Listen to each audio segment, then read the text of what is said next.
Hey guys, how's it going? My name is Jeremy. Welcome to Polyphonic Press.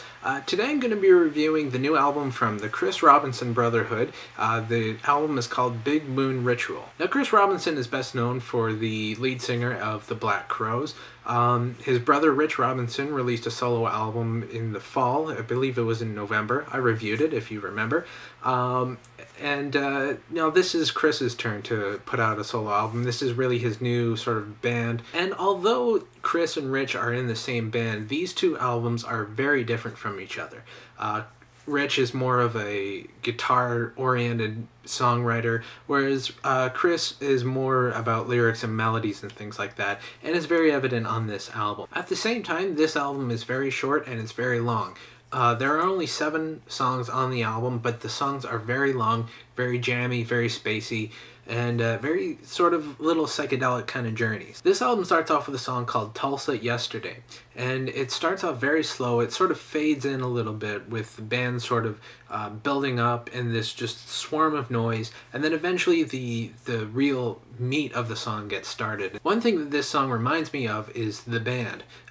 It's very like country rock kind of vibe going on with it, mixed in with a little bit of psychedelia. Like I said, each song is pretty long. This song in particular clocks in at about 11 minutes, and towards the middle there's this sort of a cappella kind of thing where it sort of breaks down, and it's very like gospel oriented. It breaks down and then it builds back up into this jam featuring like guitar solos and things like that. It's really cool, and one thing, even though the song is long, it changes motifs and has these different movements, and there's enough change in it that it keeps you engaged. The first single from the album is Rosalee, and this is probably my favorite song on the album, and it's also my least favorite song on the album. Let me explain. First of all, the feel of the song is very cool. It's very funky. Kind of reminds me of like 70s Dr. John kind of stuff. It's very cool, and it has a really cool clavinet playing from MacDougall. There are really 3 parts to this song, and the first part is the funkiness that I was talking about. The second part, to be honest, doesn't really make much sense to me. It sort of breaks down, almost stops completely, and then it goes into this weird psychedelic sort of noisy thing. And honestly, the song could have ended right before that. It just didn't really seem necessary to put it on the end of the song, or really in the middle of the song, because after the little jam it goes back into the funk sort of groove that was established before. I don't mind long songs, and I don't mind jam sessions like jam bands and things like that. The thing, as long as it has purpose and is relevant to the song. I just felt that the breakdown in the middle of this song really wasn't relevant. Again, it's my favorite song on the album because of the funk groove that they get on it, but it's my least favorite song because the jam in the middle, it just doesn't make any sense. And I love Chris Robinson, and I think I know he knows what he's doing, but I think in this particular instance he just missed the mark a little bit. The song Star or Stone is really more of a kind of a psychedelic country, alternative country kind of thing. I get an image of Graham Parsons singing this song, which is obviously a huge influence on Chris Robinson, as he's stated in the past. One thing that is interesting to me, though, is the use of an analog synthesizer, which kind of takes it from being a psychedelic kind of country song to something that's unique and something that's just a little bit different. It's just got that little bit of difference in there that's subtle, but takes it from a country song to a Chris Robinson Brotherhood song. They just put their own little sort of stamp on it, and I think that is really pulled off really well because it's subtle but noticeable. Again, this song has a long jam on it,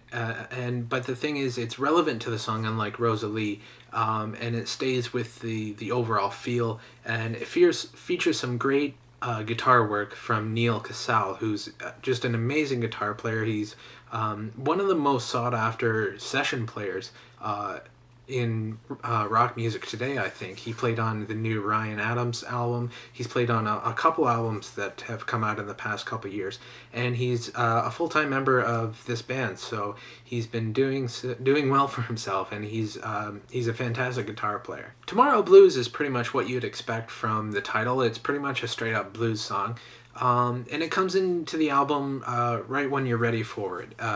You know, you're not really looking for a blues song, but when it comes up, you're like, yeah, I'm in the mood for a blues song. And, you know, it's really well placed on the album, I thought. The thing about it, though, it does have that analog synthesizer again, which takes it from a blues song again and puts it into a slightly different realm, goes slightly left of center. It's just a little bit of a brain twist. And again, Neal Casal is amazing on this song, going from, like, the last song was more of country, this is a blues song, and his blues guitar work is just as good, if not better. I think this blues is probably his forte, and he showcases it really well on this song. The album closes with a song called 100 Days of Rain, and it's more of a ballad kind of song, which, as I've said in the past, is a great way to close the album, close it on a softer note. You don't want to close off a live set on a slow song, but it's a great way to close an album. Lyrically, this song seems to be about a breakup and finding the person that you're meant to be with, which a lot of people have gone through this experience where you go through a pretty significant relationship in your life, and then you realize that it's not working out, and you move on, and you find the person that you're meant to be with, which is a very relatable subject. And without going into the gossipy Hollywood side of Chris Robinson, because everyone knows that side of his story, you know, it's pretty, you know, he's gone through this experience without naming names, but a lot of people go through this experience, and it's a very relatable song. This album's production is pretty well done. You know, everything's coming clear, and I can only guess that this album was recorded live, because that's really the way that Chris Robinson likes to produce things. He's not a studio guy. He likes to just set up the microphones and go, which is a great way to record a band like this, because they sort of went on a big tour before they recorded this album, and then sort of took that energy and that vibe that they got live and just threw it into the studio. And really, there was no other way to record this band than just to play live. You know, as Tom Petty would say, it's more like a Polaroid than a painting. And that's certainly true. You know, I like this album. Really, my only complaint is that jam in the middle of Rosalee. Again, that's my favorite song on the album, and it's at the same time my least favorite song on the album. Which is a weird kind of feeling, but that's really how I feel. I like that this album has, you know, the best of both worlds. There's the experimentation on it, as well as a little bit more streamlined. It's not one or the other, it's a little bit of both. And it's all kind of going on at the same time.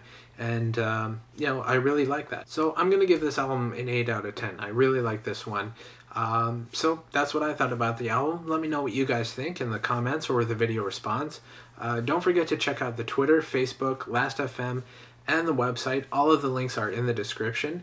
And if you'd like to suggest an album for me to review, please leave that in the comments. And I guess that's about it. I'll see you next time. Take it easy.